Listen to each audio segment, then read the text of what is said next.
Margaret, good morning. Good morning, Mike. Now, how are you? I'm fine. Now, you're calling from France, I gather. That's right, from Nice. Oh, from Nice. How nice. Sorry, I shouldn't say that. You're phoning on behalf of a group in Nice who are called the Low Budget Men. Well, the Low Budget Men, they're a French group. They were formed by cardiologist Claude Mariottini in 2009. He writes all their songs which are in English, and he also created a charity which is called 20 000 Vies, which is 20,000 lives in English, and all the proceeds of the group's music goes to the charity, and the charity buy automated external defibrillators. Yeah, so where do they normally put those? I know in this country now there's lots of calls to have them at places like football fields when they're playing football, because I know a young man recently, his life was saved by the defibrillators. Where do they place them? I suppose it depends how many they get, really, they can fund. As I say, the group, wherever they perform, they offer a defibrillator which will be put in a public place, because in France there's a great need for defibrillators in public places. As you say, in stadiums, we'd like to have a defibrillator in each chemist in France. I've got a colleague with me who seems to think that in a sense the health service there in France is superb in actual fact. Yes, that's right.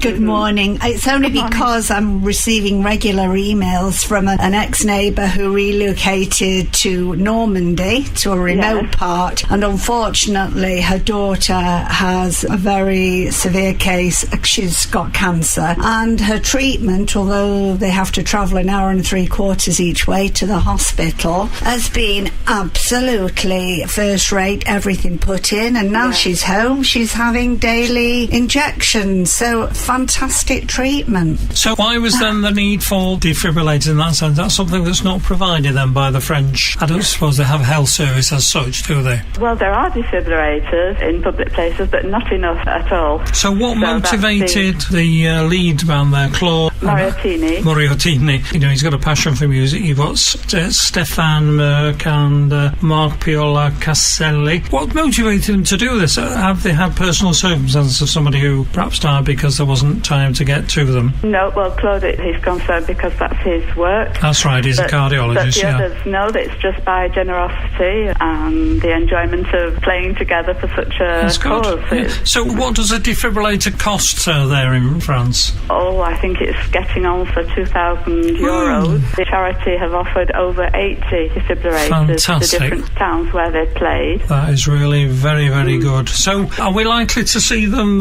come over to the UK at any time? It would be nice to see them come and see us here. Well, if anybody would like to invite them to play, we'd be more than pleased to come over there. We can be contacted on their website, www.lowbudgetmen.com. On the website they can find my email. They can be found on Facebook as well. So you're the Brian Epstein, are you, of the group?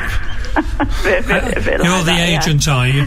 The one that plugs them all? I do the promotion for them. Well, you do very well, because you come into us at Wythenshawe FM. Marlene, my co-host here, is bursting to ask you a question. Yeah, I'm intrigued. You said that a defibrillator is going to be, the aim is to place them in pharmacies and places, public places, but how do we know people know how to use them? That's another problem. I think there are possibilities now of people who've got iPhones, etc. That's another thing that will have to be looked into as well. I think, actually, Margaret, don't they carry instructions that are spoken to you? I think the modern defibrillator tells you actually what to do, I think. How to use one, I think it takes you through each step, you know. That's right, yes, a voice instruction that explains to people how to use it. We do finance training programs as well for the public. Well, it sounds like you're doing a grand job there, so hopefully one day you might find time to come over to the UK, and Manchester's a fairly well-known city in the north. We're up north here, but I'm just thinking how far away you must be. We're about 200 miles from London. You're probably about 300 miles away from us, aren't you? Doesn't take long to get to Nice. But people can listen listen to the group's album, which is called Crossing Lives. If ever you're flying British Airways, Air France or Aer Lingus, their album is on board. Superb, and it's called Crossing Lives. Great. Well, many thanks for coming on line with us. It was very kind of you to join us all, because your time... Kind of you to listen. It's a pleasure. It's a pleasure.